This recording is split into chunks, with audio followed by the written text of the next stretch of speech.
We'd like to call this evening's budget meeting of the City Council to order. Welcome Joe Deacon and his listening audience at WCBU as well as Cable Channel 22.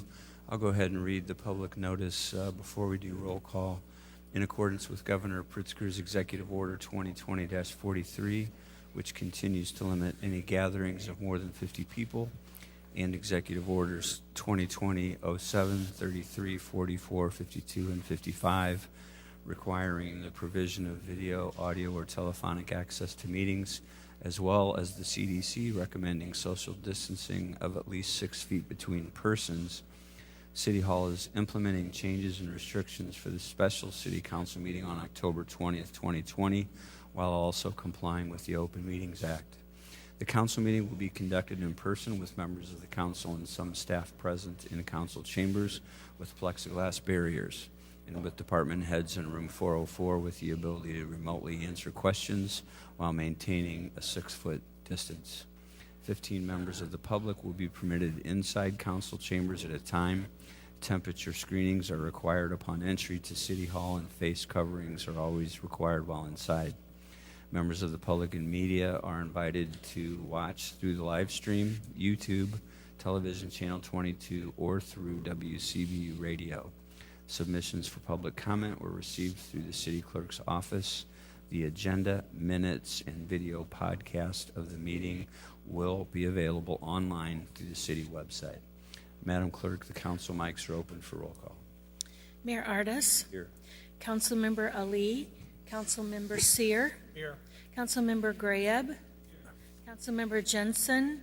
Councilmember Kelly. Here. Councilmember Montalongo. Councilmember Moore. Present. Councilmember Euler. Here. Councilmember Riggenbach. Here. Councilmember Ruckriegel. You have a quorum present, Mr. Chairman. Thank you, Madam Clerk. A notice was received by a member of the City Council in accordance with the rules established in Ordinance Number 16142, and the member will be deemed authorized to attend the meeting electronically unless a motion objecting to the member's electronic attendance is made, seconded, and approved by 2/3 of the members of the City Council physically present at the meeting.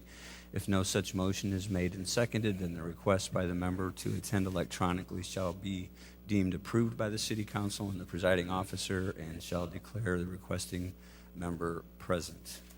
We did have a request from Councilmember Montalongo to attend electronically. Seeing no one opposed, we will deem Councilmember Montalongo present. Councilman Montalongo, are you still with us? Yes, I am. Thank you. At this time, we'd like to invite everyone to join us and stand for a moment of silent prayer or silent reflection, followed by the Pledge of Allegiance.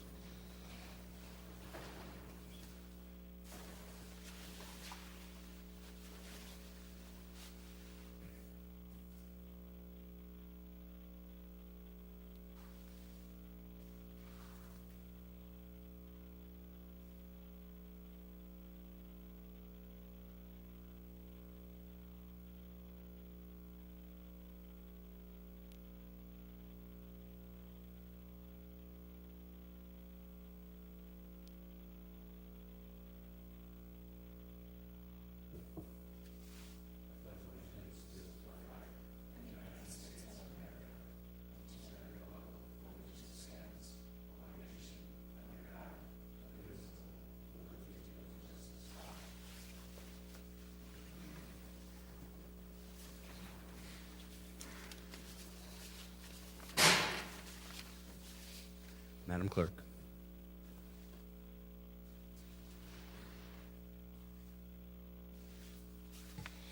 Our first item of business is 20-264, a communication from the Mayor and Corporation Council with a request to approve the declaration of local state of emergency.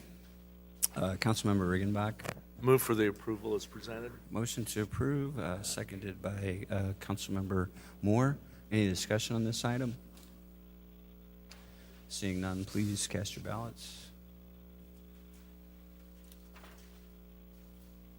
Councilmember Montalongo. Nay. The motion passes with 9 ayes, 1 no. Councilmember Montalongo, Madam Clerk. 20-265 is a communication from the city manager and finance director comptroller with a request to receive and file a presentation and discussion of the 2021 revised annual budget, and there is a handout on your desk. Mr. Manager. Thank you, Mr. Mayor. I know that it's been a very long time since we've talked about the budget, so I figured we'd jump right in with the 2021 budget and get going there if we could. As you know, with regards to the budget and the pandemic, really 2020 has been a budget that's been in constant motion. From April through October, the council has been discussing the 2020 budget. We began with a budget that we revised our estimates based upon the pandemic by nearly $40 million. Currently, those estimates stand at $20 million in lost revenue for 2020, and the overall two-year estimate that we're currently standing at is about $36 million in lost revenue over what we had adopted last year at this time in the 2021 biennial budget as lost revenue. So with that, the outlook continues to evolve. There are a number of areas that we are seeing some additional changes, some good for us, some that give us some significant pause. The first is that we are able to take full advantage of the CURES reimbursement that comes from the Federal CARES Act dollars through the state. There's been some change in the guidance from the federal government that will allow us to secure all of that $4.7 million. We have submitted the request for FEMA public assistance reimbursement for an additional $300,000 of reimbursement for those FEMA eligible expenses. So that's built into the proposed budget that you have in front of you. We have been successfully granted, and you've already approved, the $1.4 million for the new EDA revolving loan fund. Those federal dollars are built into this budget as well, so that we have those for you. We are currently applying for, and you'll see an agenda item next week at the council, for $1.18 million of business interruption grant dollars through the state. We are applying for that for additional business, small business support that we can provide to the small business community. And we've already applied, and we're waiting to hear through the Illinois Criminal Justice Information Authority on some money that is through the state's cannabis proceeds and the cannabis tax proceeds, which total combined between those two efforts is about $1.8 million.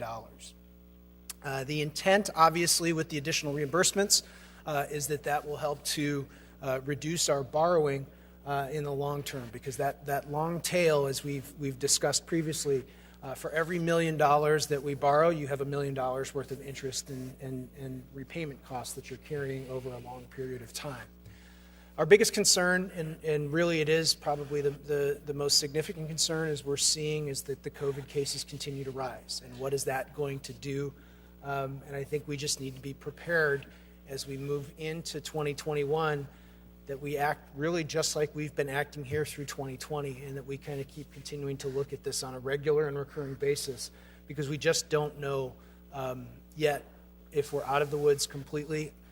The state's numbers over the last couple of days have been significantly higher than where they had been for the last few weeks, and that's a concern. Obviously, the other concern, and we've talked about this in the past, is what might happen should there be no federal stimulus, or if the state has to balance their budget on the backs of local governments, which is not, that's not necessarily planned, but it has happened in the past, and so it's something we need to be prepared for as we look at the 2021 budget.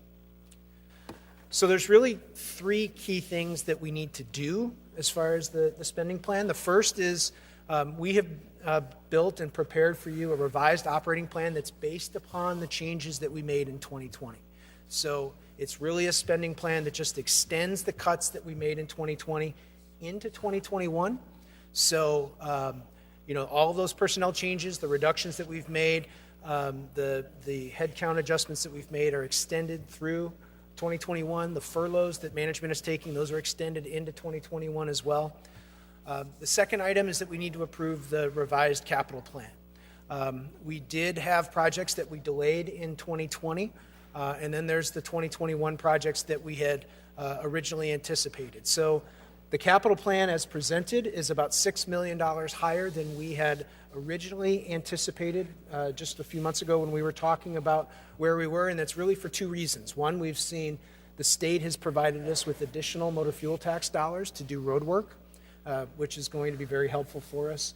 And two, we're trying to expand the number of stormwater management projects that we're trying to address the backlog in those stormwater management projects that we have. So we've really tried to expand our scope in those two areas. And then the third point is the revised debt plan. We did update the debt service schedules in this budget due to our refinancing reimbursements. The refinancing that the council supported, we had both a debt restructuring and a debt refinancing piece. I'm pleased to report that those ended up allowing us to capture nearly $9 million of savings in this year, that we won't have to make those debt service payments. And it came in at about what we'll be spending over the life of that it should end up being about $22,000 in total cost. So it actually turned out to be a pretty good deal for us overall. And then lastly, that what we're really trying to do, because we've seen some of those additional reimbursements, is minimize the amount of that working cash that we're going to borrow because of that long tail that I just mentioned. That extension of that debt, if you borrow $4 million, you're going to have $4 million on top of that you're going to have to pay in interest and carrying costs. So we're really looking at trying to reduce that amount in this budget. So this quickly shows you the sources and uses.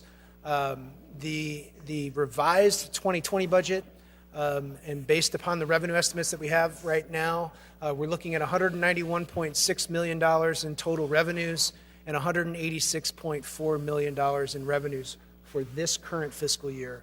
And then as we look ahead to 2021, we're seeing that revenues will pick up from 191.6 up to 208.2 million. That's an 8.7% increase. But you'll see there's bond proceeds of $10 million at the bottom of the left-hand column, or the third column from the left, where it says bond proceeds. That's the short-term borrowing that we would be doing for working cash, and that we're anticipating that to be at $10 million. As far as expenses go, what we're looking at would be an increase from the current year proposed or estimated expenses of $186.4 million to $204.6 million. That's an increase of 9.7%. If you look at the fourth line from the bottom on the right-hand side of the page where it says operating expenses, you'll see that our overall operating expenses only grow by $600,000. That's our operating budget. That's where we pay for our people. That's where we pay for our benefits and everything else. And really, that's the changes that you made. At the very top under personal services, you see that number is actually smaller in 2021. That's the full annualized effect of the reductions that we made in headcount in 2020 that are extended now for a full year into 2021. If you look at the employee benefits line, you'll see the employee benefits line goes from $52.6 million up to $56.5 million. And the reason for that is we're seeing higher pension obligations that we have that are offset slightly by our healthcare costs. So that's overall, we're seeing a slight growth in our overall operating expenses. And then you'll see that the capital budget grows by 42%. Again, we had just a few months ago estimated about $20 million in capital expenses. And due to the state being able to provide us with additional revenue for road work, we're able to build that into this year's budget, as well as then looking at some additional stormwater projects. On the debt side, this is where the biggest increase in our budget occurs for 2021, and it should be no surprise when we were able to restructure the debt and go from where we were traditionally paying $19 million, we cut it to $10 million, and now we're going to have to go back to where we were in terms of our debt service schedules of $19.8 million. You'll see that we have that large growth in debt service in 2021. So we're going back to those historic levels of debt as we move back into that.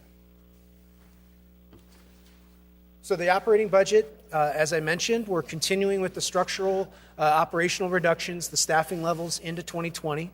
One of the things that we do have to manage for this year as we think of the 2021 budget is that we have to manage and prepare for the 45 potential additional vacancies that we may have from the early retirement. We've only had about 7 people that have opted to take the ERI currently.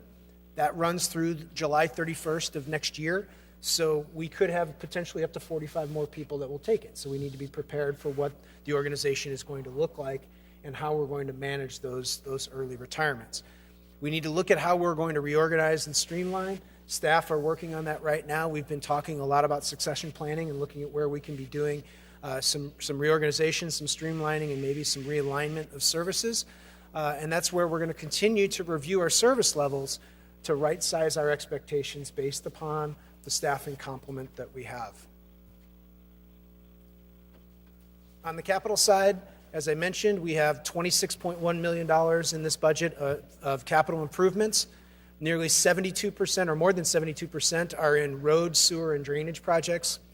86.4% of this capital budget really directly impacts the citizens, and then the remaining amount of the budget, of the capital budget, is there for tools, technology, and facilities that help to support the city's operations. So what are those major capital projects? Well, the major capital projects that we have are Glen Avenue from War Memorial to University Street. In 2021, we have $3.6 million, or just under $3.6 million that's proposed to be budgeted. It's a $7.5 million project, so it's a sizable road reconstruction project. We have $2.7 million for Western Avenue. That's a $14.7 million project, so that's a significant project that we've been putting away money for a number of years for. We have the Adamson Jefferson 1- and 2-way conversion. That's a just under $2.4 million for that project. And we have the overall total cost of that project will be closer to $5.3 million to get that done. We have $1.8 million for the roadway infrastructure projects. That's our pavement preservation work and resurfacing work that we've got. $1 million for fire fleet replacement. This is to continue to improve the fire department's capital stock and their rolling stock that we have to make sure their vehicles are in good operating order. We have the South MacArthur Revitalization Plan of $1 million.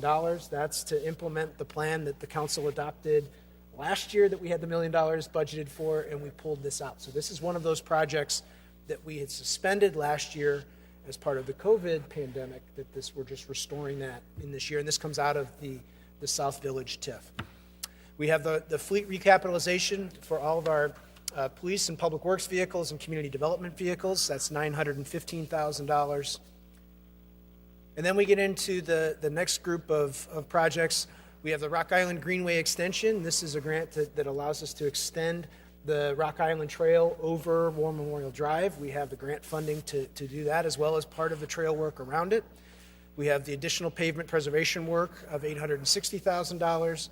We have stormwater infrastructure improvements of $840,000. We have the Merle-Knoxville culvert of $700,000. It amazes me that that little tiny culvert is $700,000, but it's obviously needed. Merle Avenue is closed right now, and that's something that we need to do in District 2 to get that done. We have $650,000 for stormwater utility grants, $560,000 for additional concrete culvert repairs along Florence, Merle, and Richmond. We have the wrap-up of the Northmore Road Improvement Project. That's $555,000. We have the Nebraska Corridor upgrade in the East Bluff in District 3, which runs from Knoxville to Wisconsin. We have that stretch that would be improved. And then we have the payment of the purchase agreement with Caterpillar for the One Tech parking deck. Those projects on just those two slides covers almost 78% of the capital budget right there as you start to add all of that up. So that's really, there's a lot of other projects. There's over 115 projects in the CIP, and that's all in your binder or online if you want to look at that. But that's really the lion's share of the capital projects that we have. So that's a significant amount of those projects. As I mentioned on the debt, we were really looking at this as the 4 R's. We're really looking at, we need to restructure. The debt restructure that we did in 2020 is reducing our interest and our payments for this year So that's helped us to manage this downturn.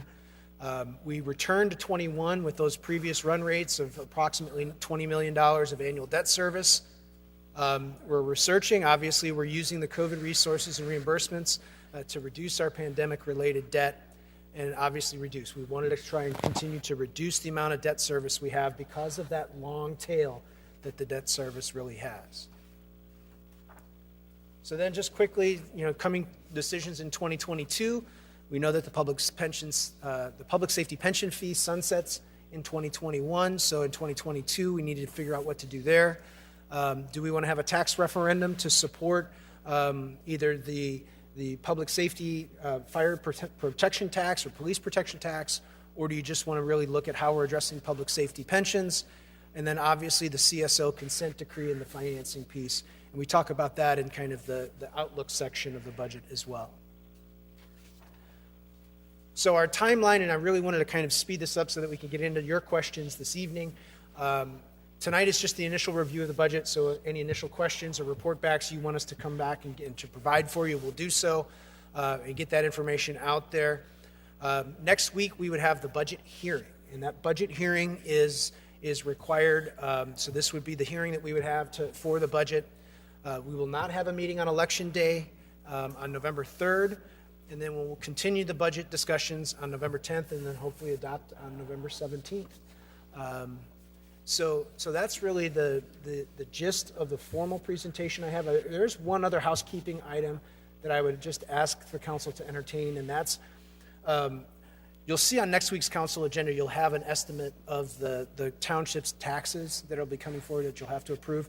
You can do that by a motion as well, and we just ask that tonight if you would just make a motion to approve the estimated property taxes that are in the budget. That allows us to proceed, that even would potentially allow us to adopt this budget as early as November 10th if we make that motion this evening. So, thank you. So to clarify, it's not saying we're going to raise taxes. It's the estimate of the levy. We still have to come back to you with the property tax levy ordinance, which actually sets the property tax correct. levy. Just want to make sure everybody knew that. Councilman Regenbach. I would be happy to make that motion to approve the estimated property tax levy as outlined by the manager. Okay. Is there a second? Seconded by Councilmember Jensen. Is there a discussion on this item? Seeing none, please cast your ballots.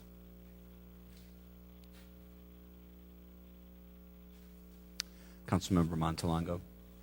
I vote yes. The motion passes unanimously. So, Mr. Manager, we're just tonight's initial questions, information that the council would like, and report back for our next meeting. Yes. Anything else along those lines? Absolutely, that would be great. Thank you, Mayor. Floor is open for questions or requests for information at our next budget meeting. I guess if there is any good news, there's a little bit of good news in terms of some of the revenues are coming back better than we anticipated they would back in the spring and summer, in addition to getting a little bit of assistance from the state for some of these programs that might help us recover some of the operating costs that we've incurred. And so a lot of the heavy lifting and the hard discussions that took place over the last several months really put us in a position for lack of a better word, a maintenance type of 2021 with the proposals recommended by staff at this time. Councilmember Moore. Thank you, Mr. Mayor. Mr. City Manager, although I know we've talked about this and I've asked you to explain this many times, but for one more time, because it is not specifically shown or referenced in the revised annual budget, the Station 4 firehouse is not listed.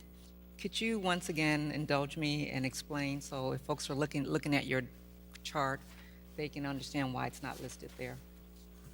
Thank you, Councilwoman. Fire Station 4 and the new construction of Fire Station 4 will commence really beginning in 2021. So, but it was a 2019 capital project item. So it has already been approved by the council. and those funds are set aside for that project and will be used for the construction of that. Hopefully, we'll see that the earth turning in the spring. Thank you. And you've mentioned that many times, but sometimes when it's not listed and it's not obvious, although it was approved 2 years ago, folks think it's not going to happen. So thank you for that. Thank you. Thank you. Any additional questions? Councilman Kelly. Thank you, Mr. Mayor. First of all, I'd like to move to receive and file this report, and then I would like to ask some questions. Okay. We have a motion to receive and file, seconded by Councilmember Euler. Discussion on the motion. Councilman Kelly. Thank you, Mr. Mayor. Mr. Manager, we're still a little bit in Never Never Land as far as what's going to be happening. And I'm thinking about some delays just to make sure we've got a cushion, more of a cushion than we're looking at. One of the items I was looking at was the changing the Adams and Jefferson one-way to two-way. That's $2.375 million.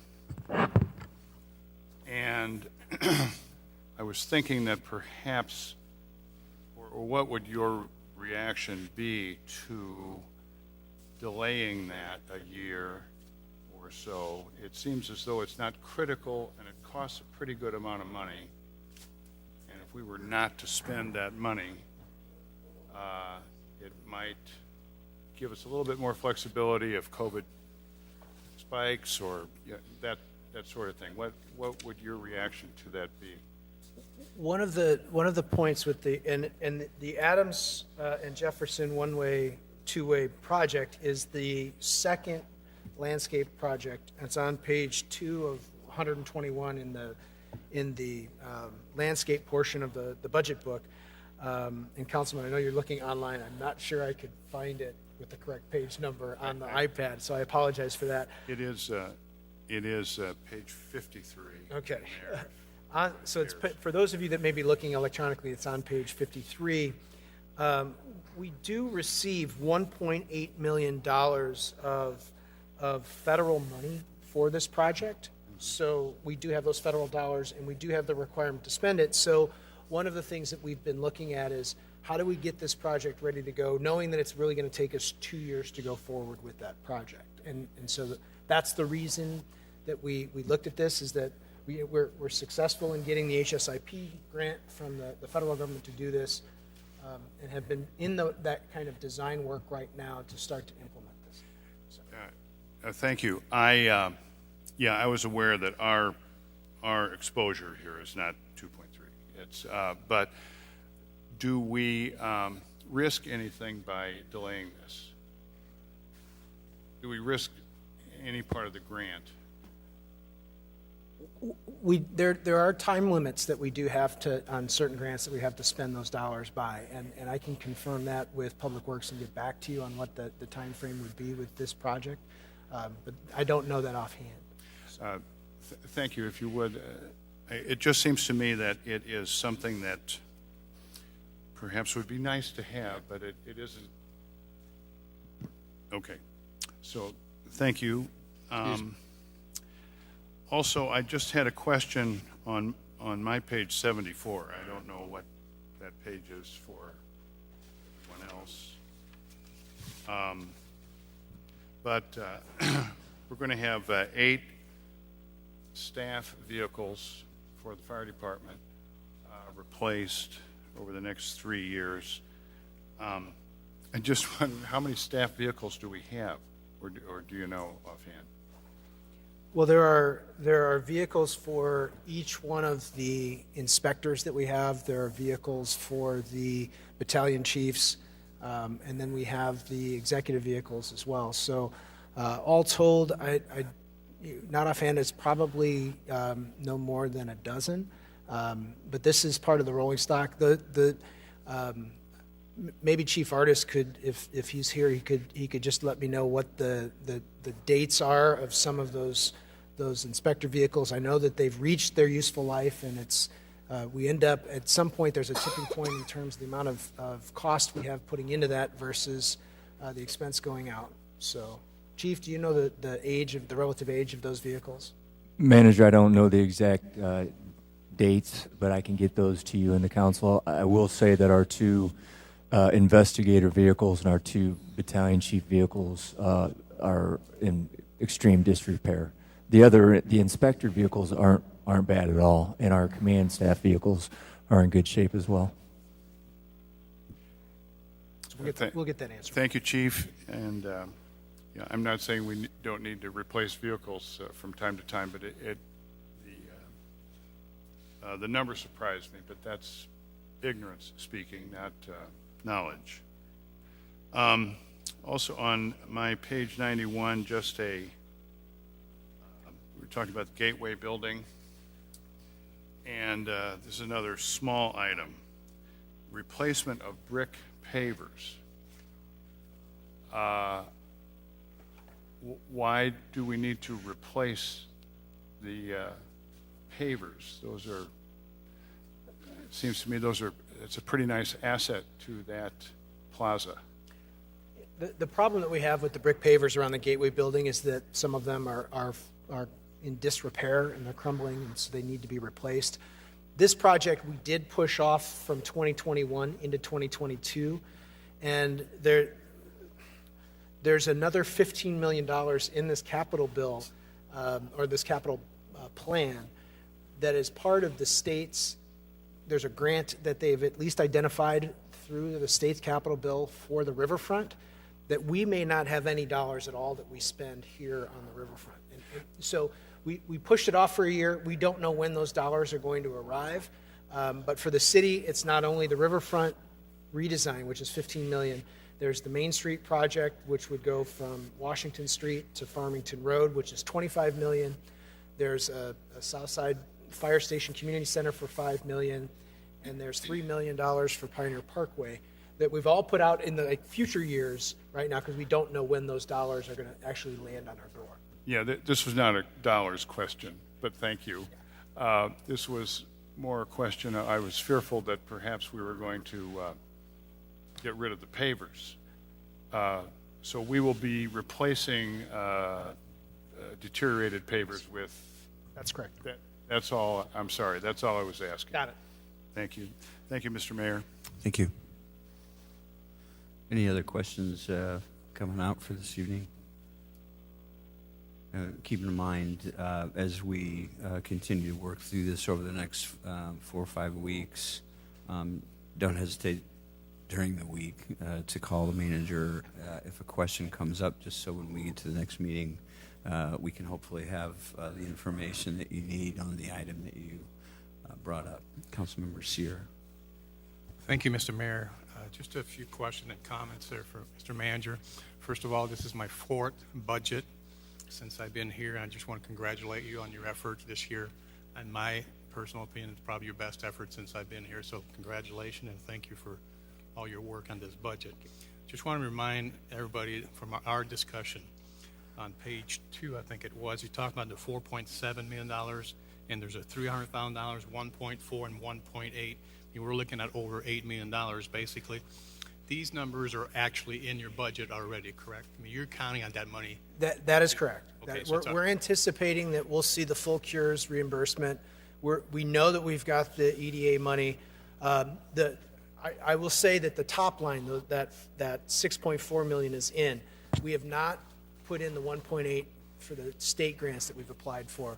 We just wanted to let you know that those are actually applied for. So, second question, I have to tease my colleague, Councilman Moore, a little bit. How much did we spend in the past for a brand new fire station? Well, the Fire Station 4 is estimated, the budget is $2.5 million. So, but we have $5 million reserved, though, for that project. That's a grant that the state government has earmarked for us of $5 million for a Southside Fire Station and a community center. Yes. For the community center, okay, yes. Thank you. Just if I ask a report, one report, from our conversation, Mr. Manager, I'd like to see numbers on the next 20 years. What our costs per year will be for our pension, for police pension and fire's pension per year for the next 20 years. If there's no help coming at all from the Springfield, I'd like to know what the numbers will be. That, like, you know what I'm saying, the total numbers, not just a shortage. Like you're saying, we're short $4 or $5 million. I want to see all the full numbers, please. You bet. On We'll be the happy to report prepare back. Thank you very much. Thank you, Mr. Mayor. We'll never make it 20 years if they don't do something, but it's good information for everybody to have. Additional requests for information, Councilmember Jensen. Thank you, Mr. Mayor, and thank you, Mr. York, for all your work, and Mr. Scroggins. It has been a year of numbers and budget crunching, and we appreciate all your work. I have a couple of questions. One, in the middle of the report that's in the binder that you prepared for us, on page 10, it talks about talking about the $10 million of the working cash bonds that we'll borrow in 2021. But you did, there's a statement in there about if we are to receive federal stimulus money, if the bill passes, that we should use that rather than issue the debt. So my question is, what's the deadline? When do we have to decide on, or when do we have to issue the bonds? What's the last date of that? That's a really good question, and that's I think one of the points that the finance director and I have been talking about as far as the timing of when we would need to issue that debt, and we'd like to hold off for as long as we possibly can to see what happens in Washington, to see if something does happen, so that we don't, create a cost for the city that will last for 20 years if we don't really need to. So we'd like to really hold off on that and just see. So that would be kind of an action of last resort in this 2021 year, is that we wait and see what happens if there is going to be any kind of stimulus.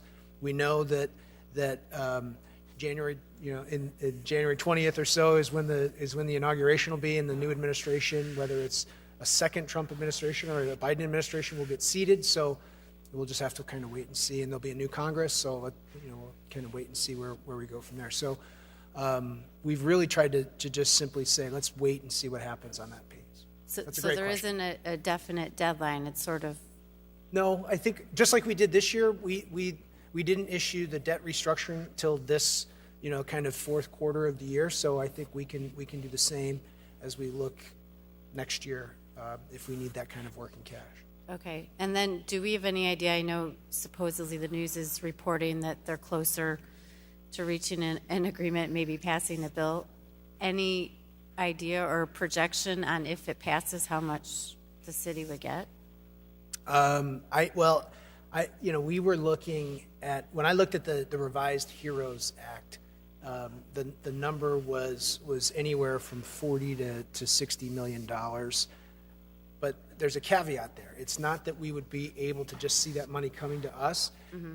It's only for the lost revenue that you have. And then anything that you would take in over and above your lost revenues, and I don't know, this was in a bill in Congress, it wasn't law yet, that anything over that would be considered a loan. So we've got to look at that and with somewhat of a cautious eye of saying, they're probably going to have some sort of calculation. Well, we're going to have to true up what our lost revenues have been if there's a stimulus bill that comes forward. What we've looked at just in terms of the numbers right now, we're looking at about $36 million over the 2-year period of time. So if they allow for that look back into 2020 and then forward into 2021, I think we could easily say that $36 million would be right now what our estimate of the lost revenues would be. That's helpful.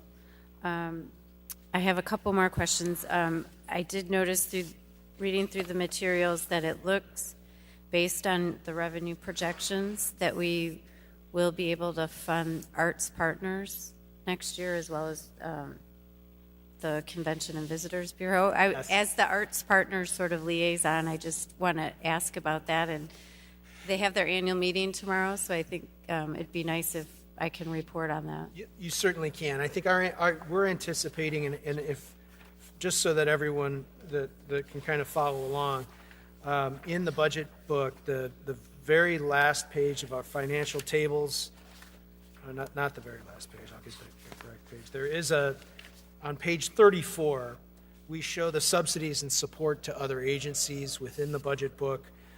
Because of HRA funding dropped so dramatically this past year, we saw that our contributions to the Convention and Visitors Bureau dropped significantly.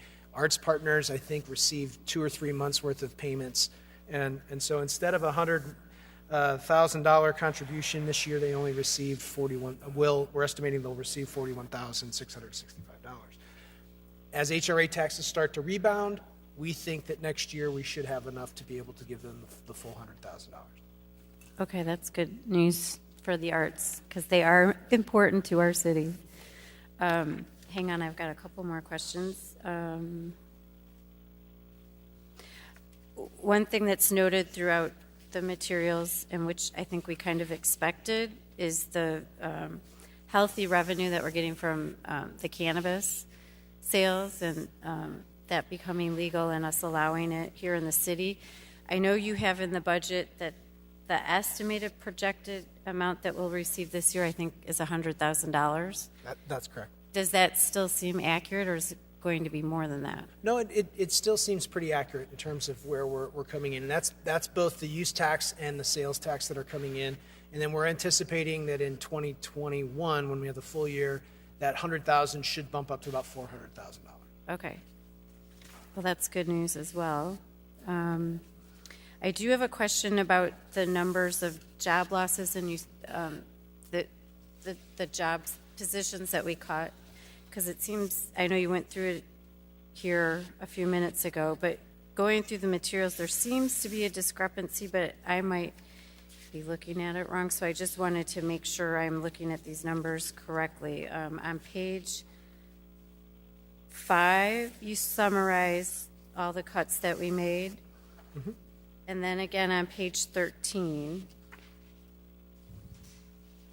So I would just want to get, on page 13, it looks like we eliminated 36 positions, and then 7 people took the early retirement, and then 10 firefighters also took their voluntary separation initiative. So that total, I think, is, it looks like 61. Is that right? Well, we had some positions that we reassigned based upon additional revenues that came in, or when for example, the 2 electricians that are working on the lighting project, one position that's going to assist with the EDA grant. But we also have, there are some positions that are going to be eliminated as part of the budget, and then there are others that within the ERI, some that will be replaced and some that won't. Fire is a good example. I mean, the 10 positions that took the VSI we're anticipating that they will not be filled, but there may be other positions within that right now, and we talked about this at the last council meeting, that may be filled as we go through the year, and we just see what happens with that. But I'll put a different report back that just kind of shows just all of those kind of changes that occurred and where the headcount changes are for you. And we'll get that in the report backs. Okay, thank you. One other question that's related to fire. On page 11, you talk again about staff is recommending that a new fire station be built on Northmore Road to replace the existing station and move it closer to University. Can you explain that, why you're recommending that? Or I don't know if you want Chief Artist to. I have to apologize. That may have been just an oversight from when we updated that. That should have been stricken, so I apologize if that's in there. Yep, no, that should have been taken out. So that's from no last year. longer a recommendation? It's not a recommendation. Okay. So.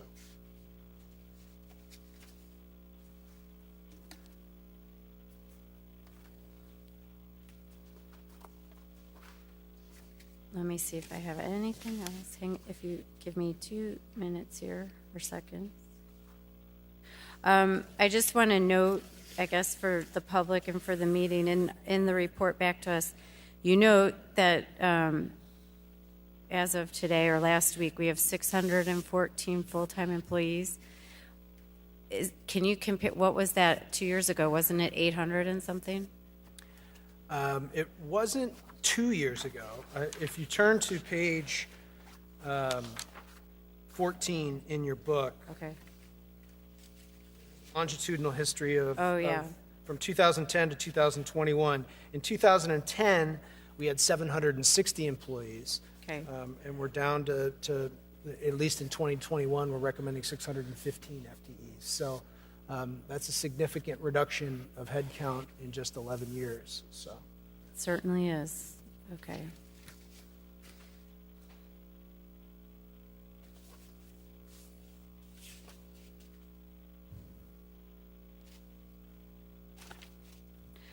The other question I have is related to the state funding or reimbursements that we get. I know you've already projected that those are going to be decreased by a lot. I guess I want to, how conservative are your projections and how confident are you? I know it seems in years past we've gotten hit hard when economic times are poor by the state, and we were hit with reductions that we weren't expecting. So going into the 21 budget, we projected that income tax would be down 10% and that corporate income tax would be down 11%. So those are the numbers that IML has recommended, and we're building this budget based upon those estimates. This year, at least as we've been looking at IML's estimates, they've been pretty accurate in terms of what numbers we've been looking at and what they've been saying. So we're trying to track that on the state shared revenue side. Those are the two revenue streams I'm most concerned about having an exposure to whatever might happen in Springfield, right? Because that's comes out of the local government distributive fund, and then PPRT gets funded in kind of a separate allocation. And those are the two areas that in years past, the state, when they've passed income tax hikes, they've said, oh, we're not going to pass any of that growth on to local governments, or they've withheld the amount of PPRT monies and not given us as much. And for us, when you add those two together, that's roughly about $17.5 million of revenue. So that's an exposure to the state's budget situation of a little bit more than 17% of the general fund. So that's a significant exposure we've got to what might happen in Springfield. So that's assuming that we're just going to see that 10% reduction based upon the economic base, not what might happen as they start to get into their budget situation next year. Now, I assume the municipal league is on top of this as well as our lobbyists, Very much and I so. know all the other municipalities are in the same boat, but I just remember how much it hurt us. I don't know what that was now, 3 years ago or more, 3 to 5 years ago. When they pulled that back, yes, it was almost, I think when we were talking about that in 2018, it was almost $2.5 million that we were looking at as a reduction. Okay. I think that's all I have right now. Thank you so much. Probably on that note too, Councilwoman, the municipal league is extremely concerned about it. The other, I don't think, potential item that could skew that would be the fair tax referendum. The governor's budget already included those numbers in his budget for this fiscal year. So if that were not to pass, then there's a huge hole that the municipal league is really concerned about, that they would come and sweep our dollars first. Big concern. Yep. Anything else for this evening? Councilman Regenbach? Thank you, Mr. Mayor. And thank you, Mr. Manager and Mr. Scroggins, for the quick turn on this. But as your first slide shows, I think we've been talking about this for ad nauseum since March. So I do have just a couple comments more than questions. And for Director Powers, looking at the major capital projects, pavement preservation of $860,000. not mistaken, we do have a new PCI index report and a new data point, do we not?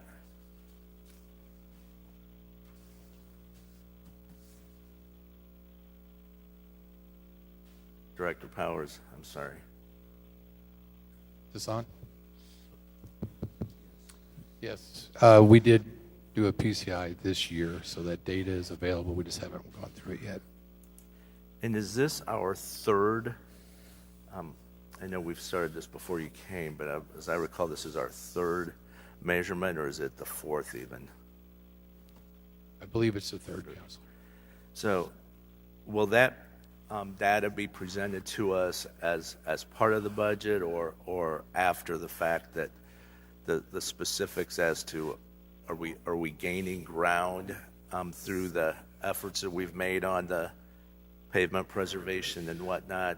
Because I think we really appreciate the concept of what the PCI provides us, and the fact that it helps to take the politics out of road repairs with the actual data points showing what needs to be done and whatnot. So I think we'd all appreciate seeing that at some point. And again, I don't think it needs to be before the passage of this budget, but do you have an estimate? Are you going to be making a presentation to us yet this year?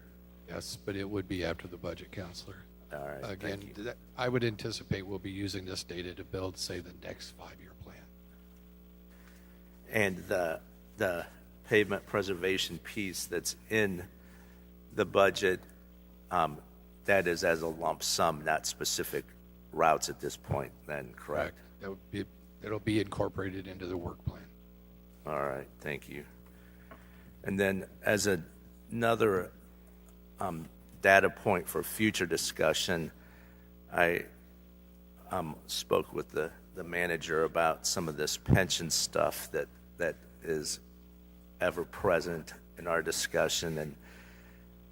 And again, this is not something that affects this particular budget in particular, but going forward in 2022-23, we're going to see some significant numbers. So I would just like to go on the record here for my colleagues to reiterate some of the questions I raised, Mr. Manager, if you don't mind. I asked specifically for the dollar amounts of how much we have paid towards pensions annually in the last 15, 20 years.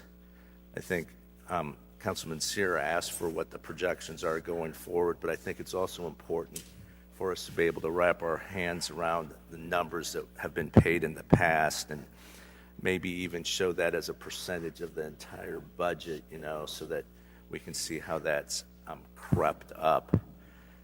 And also, I'm curious, when the state legislature passed the 2040 deadline for having the pensions up to the 90% level, if you could get that information for us. And as we continually talk to our state legislators about this issue,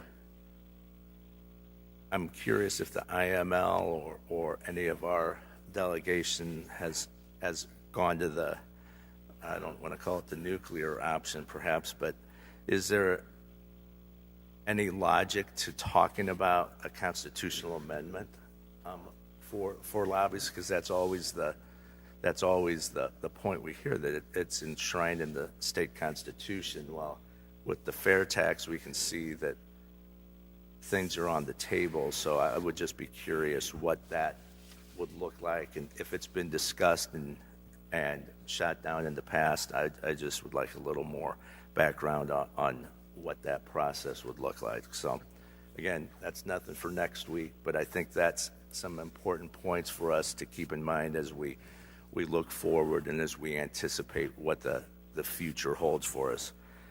I think this 2021 budget is pretty self-explanatory with the explanations that we've given it for the last number of months here. So I think good job on everybody's part to get us to this point, and look forward to wrapping this up sooner than later.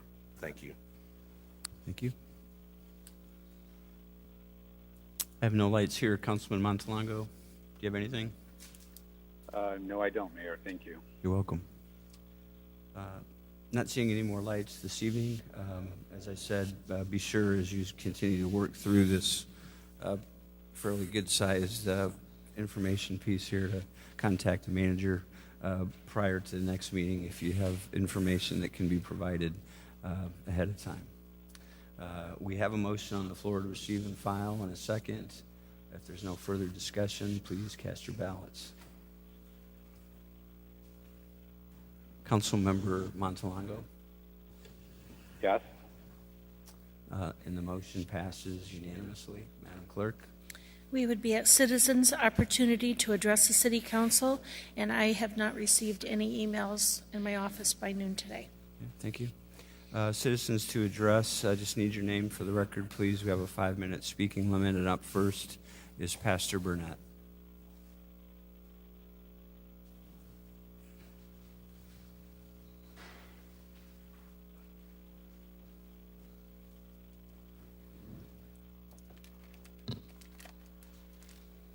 Am I allowed to remove my mask? Thank you, sir.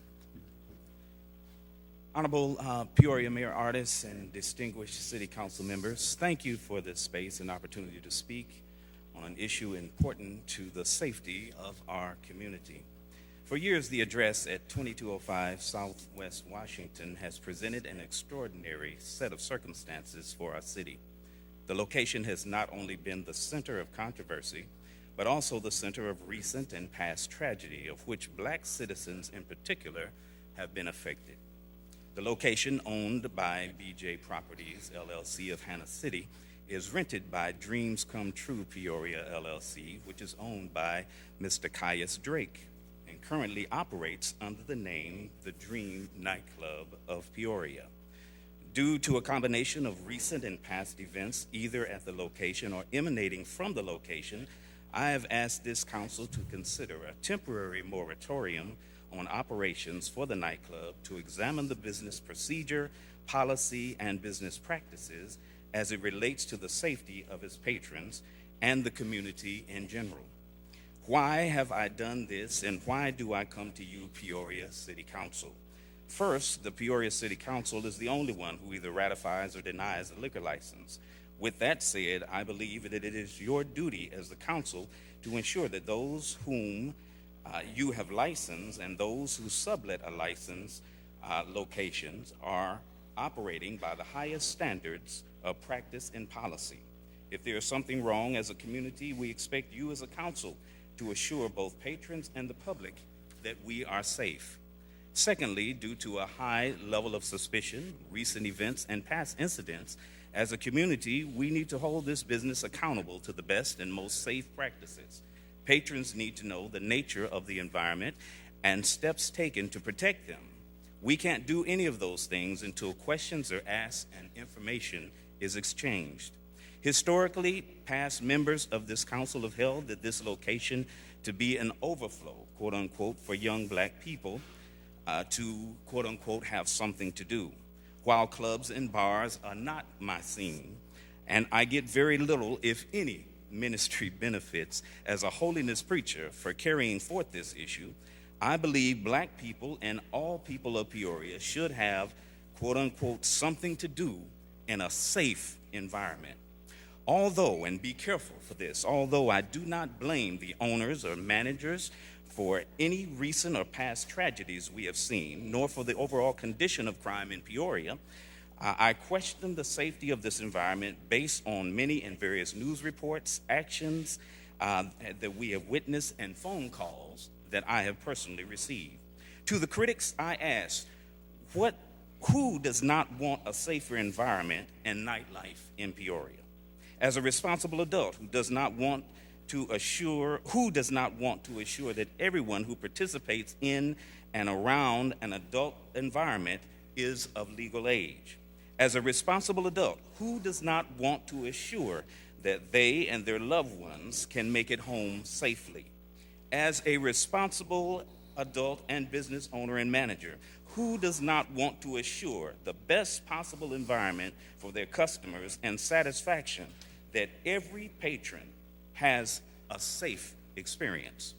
Although there may be other ways to achieve these goals, and that is for you and others to decide, when people come up dead as a result of a link to a certain place and activity, I call it an emergency, and believe that the best thing to do is to stop everything and examine all things to make sure that our community is a safe one to the best of our ability. Therefore, I plead with this council to set aside some time of deliberation to discuss this serious issue of community safety at the Dream nightclub. The issue may well be much deeper than my surface scratching, but it is nonetheless highly important to our entire community, and even more specifically, highly important to the black community, including the underage black youth within our community. Thank you for allowing these words into the record. And Councilman Greb, my teacher, good to see you again. Thank you. Madam Clerk, We do not have an executive session, so we would be at adjournment. we have a motion to adjourn by Councilmember Sear, seconded by Councilmember Euler. Please cast your ballots. Councilmember Montalongo? Yes. The motion passes unanimously. We'd like to thank Joe Deacon and his listening audience at WCBU as well as Cable Channel 22. This evening's special budget meeting is adjourned. We'll be back in session next week for a regularly scheduled meeting.